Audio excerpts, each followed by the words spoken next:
None of these decisions were random lucky calls. They were strategic sort of outcomes of previous learnings that were acquired through work, through hustle.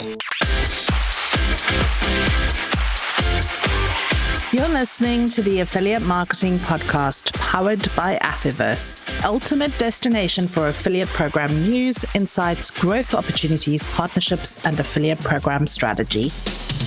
Welcome to this week's Affiliate Marketing Podcast with me, your host, Leanne Johnston. And today I've got somebody that I've been watching from afar for a very long time and really impressed by everything that she's done in her career. It's Karolina Pelc, who is joining me on the podcast today. She's an entrepreneur who has exited her business and then took on another project to write the book, the story of what actually happened in that business and how she exited, with her new book called HerPlay, which is coming out really soon. And we'll get her to talk about that in a minute. But somebody that I've admired from afar for a very long time. So for me, it's quite exciting to have you on the mic here with me, talking about this journey. So welcome to the podcast. Thank you very much for having me, Leanne, and super nice, warm intro. Likewise, we've been circling each other 4 years. I'm also very impressed with the trajectory of your business, especially this podcast now. Huge hats off for the amazing work you've done behind the scenes. So it's my pleasure to be here. So tell my audience, if you're from the gaming industry, you've probably heard of Karolina, but if you're not from the gaming industry and you're working in affiliate marketing, you probably haven't heard about it. Tell us a little bit about your backstory, how you launched your business, and how you landed here on this mic. Sure. I'm going to try to keep it condensed because when I tried to put it in the book, it turned out to be a 650-page long story. And actually, I didn't get to the startup story in the book. The book finishes before the startup, spoiler alert. So there will be a sequel. The story of the startup is much harder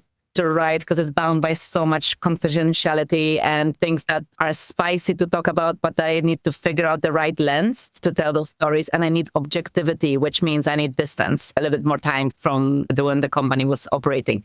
For those of you who have not heard about me, I think I've been in the industry for over 20 years and good 15 of that now in online. I joined online gaming when it just started booming, and I interestingly joined it from a land-based casino background. So I was a casino dealer in a brick and mortar casino starting in Poland in a horrible, gritty, dark, smoky casino full of particular individuals, as you can imagine, back in 2004. And then I worked in London clubs, in those prestigious places like Ritz, 50. But then I did a stint of 3 years on the cruise ships as well. That introduced me to a completely different demographic of players. And these things seem random back then, but they very much contributed towards my expertise in online because I was dealing with the end user frontline, which a lot of people underestimated at the beginning of my career.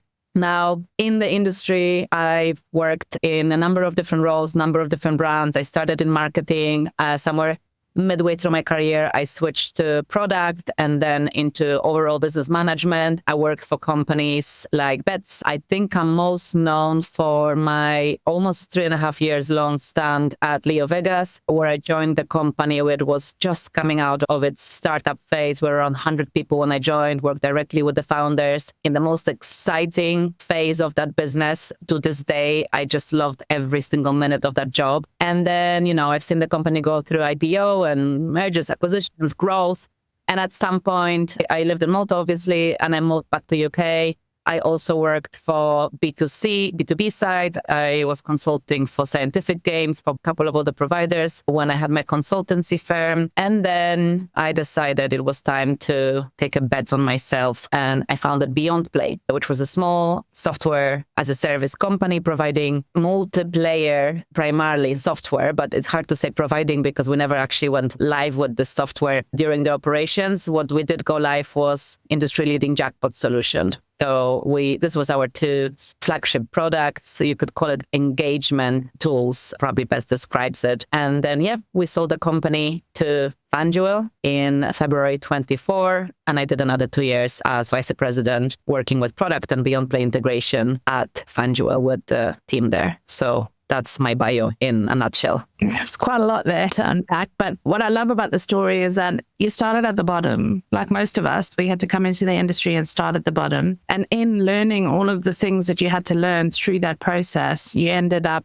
actually developing tools to help improve player experiences. And then one of the biggest companies in the world comes to buy you. So like a rags to riches story, but also the grit and the determination and just the sheer will of wanting to kind of make a difference and do something is the bit that goes into, I guess, the book. Now, one thing that stood out for me from the little bit that I've read of the book, because it's not out yet, but you did give me a bit of a sneak preview in order to interview, which I'm very grateful for, is something that you said at the beginning, which is luck is not a trait, it's a byproduct of motion, which I think can speak on so many levels to affiliate managers who are building programs, affiliates, entrepreneurs who are building businesses, people that are building their career in online marketing. So how did you come up with that phrase and what was the story behind it? Because I think it's a really great place to start. Sometimes you get asked the questions that might be not ill intentions, but they are designed to take a little dig at you. And for me, that question was every time someone asked me after the sale of the company if I thought I got lucky. And I never steered clear from admitting that luck played a part in the sale of my company, as it plays a part in every single person's success, whether that's life or career, business. But I never understood how people can just diminish your effort and all the hard work that went into it to luck alone. So it was really developed this whole concept of I don't believe in luck, because it is now the subtitle of my book. It is the title of my keynote speech. And generally, my marketing headline is I don't believe in luck, because I decided to trace my own story to answer those questions. Like, was I lucky? Really? Or was it really hard work that led me to it? And as I wrote the book, I became confident that it wasn't luck at all, that it was me continuously moving, taking risks, hustling, reinventing. And that all created the space for the luck to land when the timing was right. So this is how it came about. And to just give you a very quick snippet of how I connected. I developed multiplayer software and people were supposed to be playing together and sharing the thrill of winning and losing and interacting through emojis so that you can see their emotions, having digital personas. That idea didn't come out of nowhere. It came directly from those years I spent in a land-based casino, particularly in a floating casino on a cruise ship, because that's how people played. They played as a community. They played as a group of people that wanted to have first and foremost fun together. And they were watching each other. They were spectating on each other. They were high-fiving, buying each other drinks to celebrate each other's wins. And I wanted to replicate that experience in online.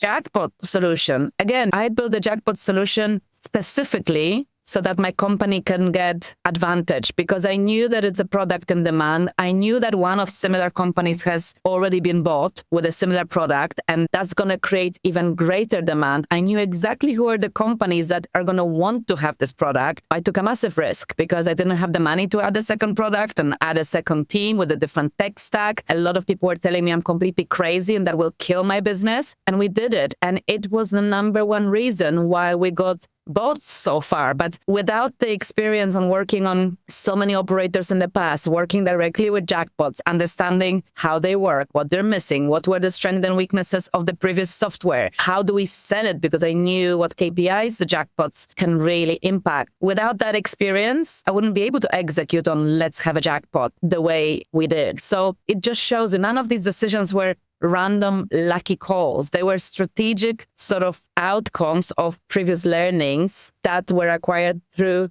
work, through hustle, if that makes sense. 100%. And I think a lot of the younger people that I speak to coming into our industry, they're afraid to fail, and they hustle hard, but they're afraid to fail. But it's through all of these micro failures that you actually develop the product that you developed in the business that you eventually sold. So I think it's taking a leap of faith. It's having motion, which actually helps you to continue to grow and continue to learn. But it's also having a leap of faith that if you fail, it's okay because you can pick yourself up. And in our industry, which is fast paced, I mean, we're on the cusp of another whole iteration of the internet and the way that consumers engage online. We need to be like proving to ourselves that we can fly and build the plane at the same time, because otherwise we're going to fall behind with our skill sets. And it's really important to fail. The benefit of the plus side of your story is the fact that you fail. That is how you develop the product. I failed multiple times in my career from the beginning to the end. I failed multiple times in the actual startup. I failed on my expectations post-selling of the startups. God, I mean, if I was going to count how many times I failed, it would be more times than I won. But it's just that those fails compounded to giving me enough feedback so that when I won big time. Failure is something that people are scared of because they don't understand until the first time they fail and the first time they get up. And that's when it starts to take shift, that you actually learn from that. If you look at even the trajectory of my startup, when we added jackpots to our portfolio, it was a direct result of a failure to develop the multiplayer product fast enough and launch it fast enough. So the decision wasn't like, I would like to have another product in my portfolio. The decision was based on the fact of no one will invest in my company on the next round because my product isn't live and it's not getting traction. I need a gap filler quickly that is going to prove that my company has product market fit, has customers, has traction, because otherwise I'll be dead in the water in the next 12 months. And unfortunately, I don't know how long more it's going to take to finish this product. So that failure was translating directly into a learning that eventually led to the company acquisition. It's the best example to show you why it's worth to fail and why you shouldn't be scared of failing. So as a woman in business, and I want to relate this back to like the affiliate industry, because it's still a very male-dominated industry that we work in and that we've come up in. What are some of the things that you learned on this journey that you can share with other women and men that are tuning into this as well, in terms of how you struck? Because look, we know the numbers. Female entrepreneurs get like 1% investment. We have to hustle. We have to build the businesses. We have to make it work. But what are some of the lessons that you learned as a woman walking into the room in this process that you went through of building this business and exiting it, that you can maybe share with our audience in terms of how they're building their careers in a male-dominated environment?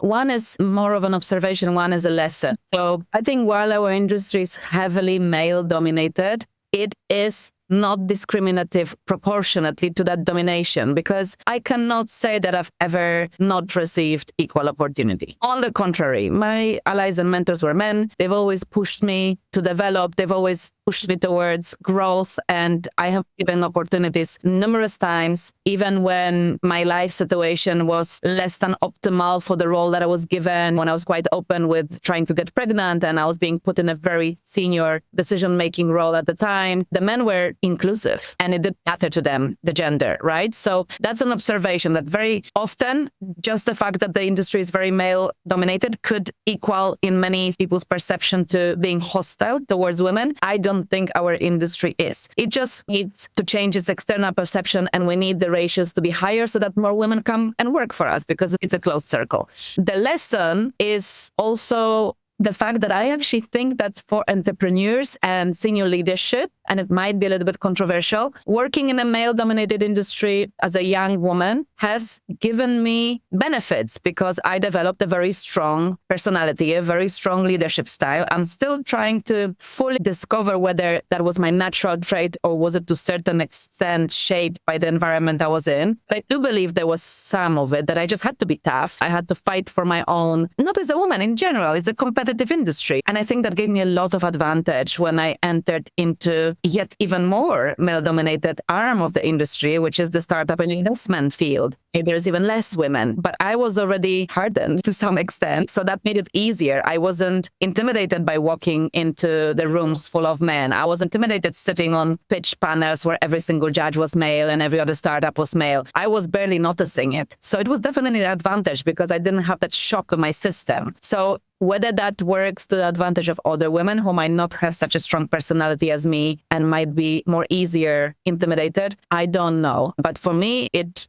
added to my skill set. It became a little bit of a superpower. I wish we could all get a superpower. You talk about high performers sometimes attributing their own success. How did you experience that? You are a high performer, clearly. You built a business and exited. Yeah, I think a lot of us, and I think it's a byproduct of our generation. I don't see it as much in the younger generation. All these changing ways of bringing up children where we are more nurturing and more encouraging, more supportive and so on. From one side are probably making them a little bit less resilient, but they are growing up with way less self-limiting beliefs. Whereas we were never given that pat on the back. We were just pushed hard to the front. Achievement was valued, rewarded, expected. So a lot of us just thought it was a must, and we grew up with that lingering feeling of never being good enough, purely down to the parenting methods our parents were taught from the other times. There's no blaming of anyone here. It's just a reality of generational change. So I think we're accustomed to attribute our success to external factors before we look at our own contribution towards our success, which I'm trying to actively dismantle. I am already at the stage where I can take full accountability for my contribution to my success. And this is why I wrote the book, because I think one of the main messages that comes from the book is you are your greatest asset, and your past and your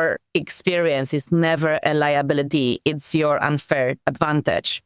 So I want people to think about that, because that's a very powerful statement. We often sometimes think, oh, I can't do the same as what my competitors do because they've got a bigger budget. You are your own best asset. So what can you do as an affiliate manager, as a program manager, to actually bridge the gap with your partner and do it differently? Because it doesn't have to be the same. And I think when you start to think outside of the box like that and actually utilize your own skill set along with the tools that your company gives you, that's when you start to see success in your program, is when you're thinking a little bit differently and not going against the grain, because I don't think that's the way to do it, but being innovative in the way that you approach problems, because that's how you can build yourself up. I think the people's creativity is the main driver for innovation in this industry, because the product is similar across many verticals. And I was in this situation specifically in Leo Vegas. When I joined, they had a distinct advantage that they were one of the very first casinos on mobile, but very quickly they became one of many. Yet we were still at the forefront of innovation for still many years to come, because we looked at our distinctive advantages and expertise in the team, and we knew that we have some of the best game people on the team. So we could become the best in marketing and front window positioning of these games, and the exclusive relationships and new way of releases like streaming with casino grounds and so on. Then we looked at live casino and we thought, oh, okay, all these live casinos look the same. We can make it different. We can make it more entertaining. We can approach the relationship with the supplier in a completely different way. So none of this stemmed from organizational advantages or, bigger marketing budget or anything. This was team's creativity and thinking outside of the box, and the top management embracing that and allowing us to fail, risk, try new things, I think that's really important, because a lot of people get pigeonholed. They're in the affiliate team, but they don't know how to tell the story of what's happening on the affiliate side, which is quite close to the customer, the end user, back into the C-level suite to actually get that trust to innovate, to fail, to do micro iterations until you get it right. So I think that's really important. Especially in the affiliate, where the relationships are so key. And in this current world of SEO changing into ChatGPT, EO, and AI playing bigger and bigger role, the relationships between the customers and the affiliate managers are becoming more important. And in that relationship, it is the human, and it's you that plays the key role, right? One of the things that actually struck me, though, is that you must have had a moment in your career when you realized, okay, it's time to jump, because there's a lot of people that might be listening to this podcast who have got to that space and they're not quite sure whether they're ready to make the leap. So what was that moment that made you realize you'd outgrown the room that you were in and it was time to make the change? So I had 3 moments like that. One was when I was working on the ships as a dealer. This was my 5th year of being a casino dealer. I mean, I did supervising roles and VIP roles, but it was still a sort of on-the-floor operational role. And it was never supposed to be that. It just extended because I was having a lot of fun. And also I had massive fear of, what do I do now? I quit university. I don't have any work opportunities.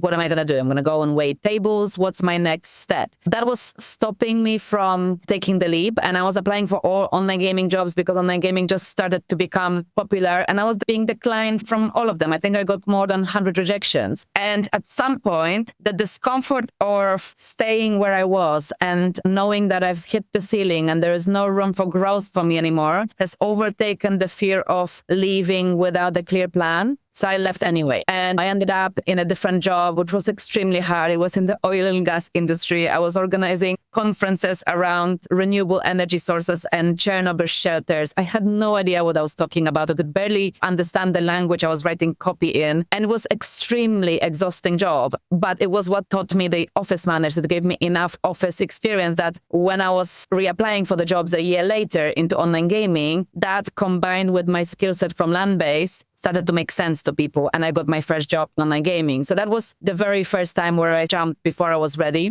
The second, and in the book, you'll read about the consequences of that jump, how hard it was on my financials, my psychic, and being in London without a job at that age in those times was not easy, not at all. The second time was when I had my baby. I came back from maternity. I was at Leo Vega for a while already. And as I said, I've loved that job from day one to the last day, but I didn't love Malta anymore. It was different circumstances. I had a newborn. It was too hot. I didn't have enough toddler classes to go to, and I found it difficult to do online shopping. I wanted to be in a country where certain privileges are available and I'm going to have an easier life. And again, I decided to leave Malta and leave that job and started a consultancy, which was my very first attempt at my own business because I wanted to be in a different country and I wanted to work on my own terms. And it was also hard because I didn't know if I'm going to have customers. I didn't know what to price myself. I ended up taking every single gig. So being scared that I'm going to have a gap of not making money later.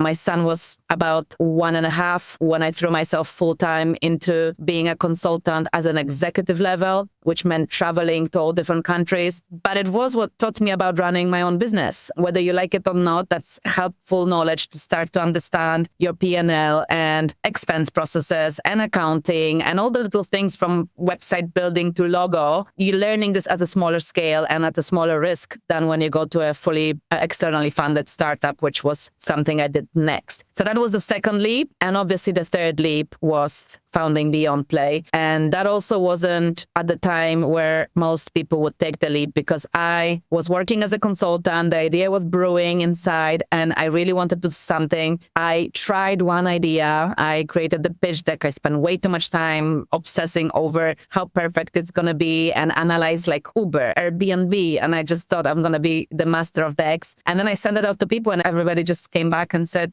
no, this idea is ridiculous. You're going to burn through the investment in 6 months. It's too expensive, too complex, too competitive. No. And that's when COVID hit. And I was getting scared with everyone else. I was like, oh my God, they're going to cut all the consultants because the companies are cutting costs. I'm going to lose all my customers. I need a job ASAP. So I started to interview for permanent employment, even though I really didn't want to be back in the office and working a full-time role. Back then, we didn't know how long COVID is going to last and how is it going to develop.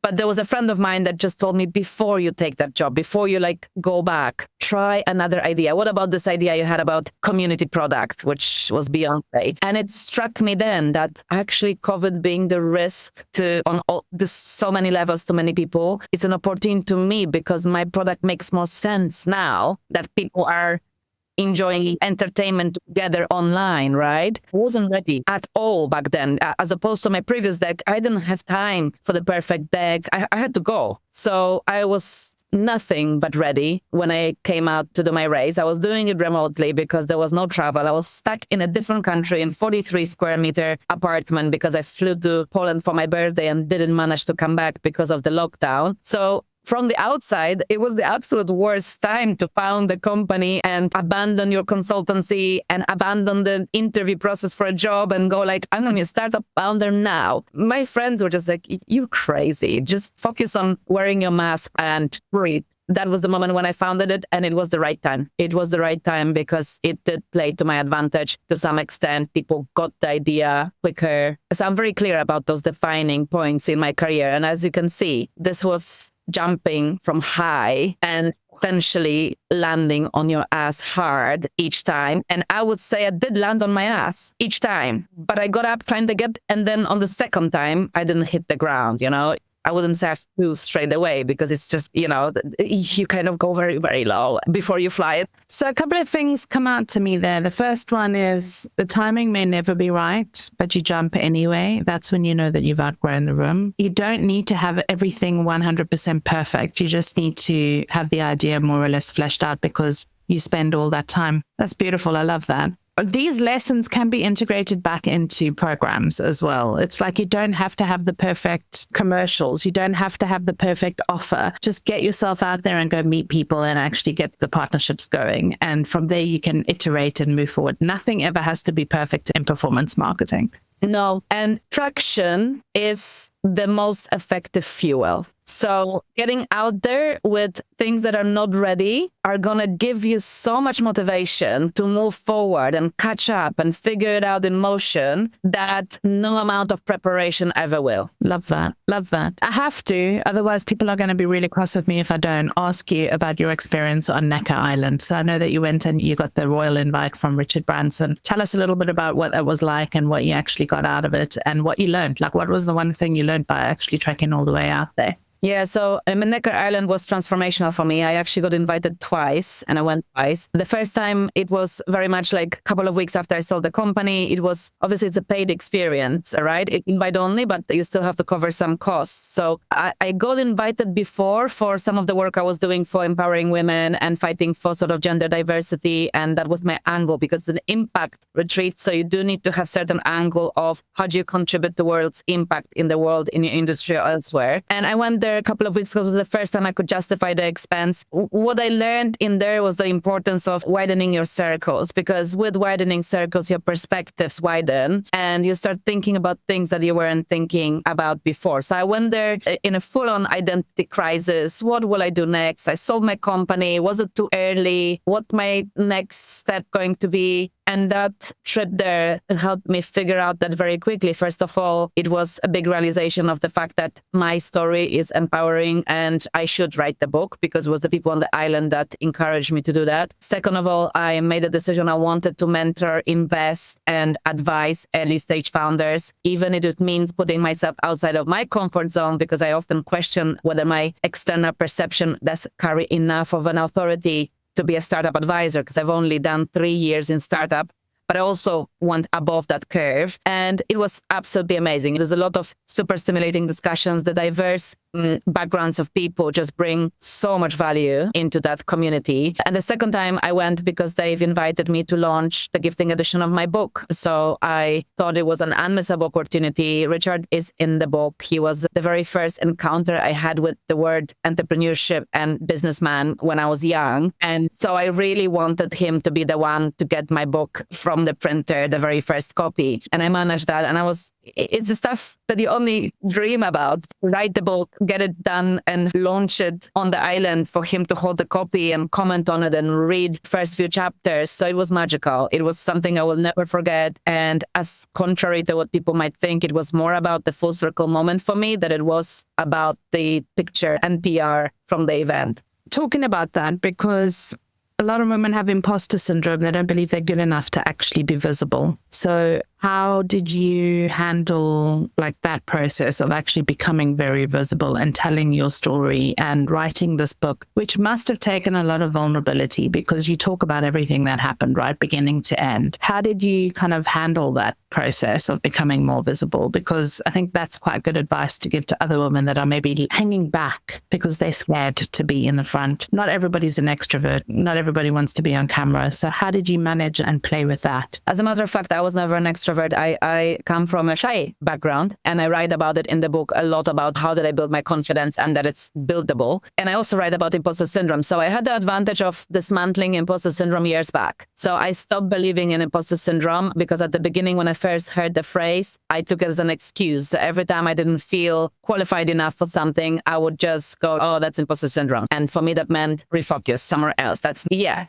at some point, as I was getting older and as I was seeing that many times where when I did do something outside of my comfort zone and took a job that I wasn't fully qualified on, I grew into this. And it had many benefits for me, or many more benefits than it had downside. So when I started building my brand sort of post-exit, because again, I have a brand in the industry, but not as a startup advisor or investor empowerment sort of figure for women, I did face a lot of not imposter syndrome, more self-doubt, but I already knew how to deal with it. So my take is, okay, maybe some people will not see me as qualified enough. They will be critical because there is many brilliant entrepreneurs, serial entrepreneurs in this industry with bigger exits, bigger experience behind their belts. They're not willing to share it, and they're not willing to talk about it. And they're not paying it forward for whatever reasons. I'm never criticizing. Some people prefer to stick low profile. Some people prefer to spend their time elsewhere, make more money, make more businesses. I'm at the stage where I'm not interested in running another startup. I have space in my life to pay it forward. I think I'm good at the storytelling and sharing that message. And that is the reason why I felt for every person that gets triggered by me doing that, there is one person that gets inspired. And I'll focus on that one person that gets inspired. And I know it for a fact because I get women coming up to me after keynotes. I get messages on LinkedIn. I see the impact I'm making in the startups I'm involved with, and I get reviews from the book. So that acts as sort of external validation. But most importantly, I was able to talk myself into what is my why? What is my passion behind it? And it's impact that gives me fulfillment. And in that case, truly don't give a fuck if someone doesn't like it. Yeah. And that's stepping into your sovereignty as a practitioner, as a professional, basically. And I think when you have the courage to do that, beautiful things can happen. You impact people around you. You can revitalize a dead partnership. You can find a new partner that maybe you'd ignored before. You can meet somebody in a networking event that then opens up doors to other things, which is exactly what Necker Island did for you. It got you out of your comfort zone into a place with some other really clever, interesting business people who then encouraged you to write the book. And so your journey has unfolded.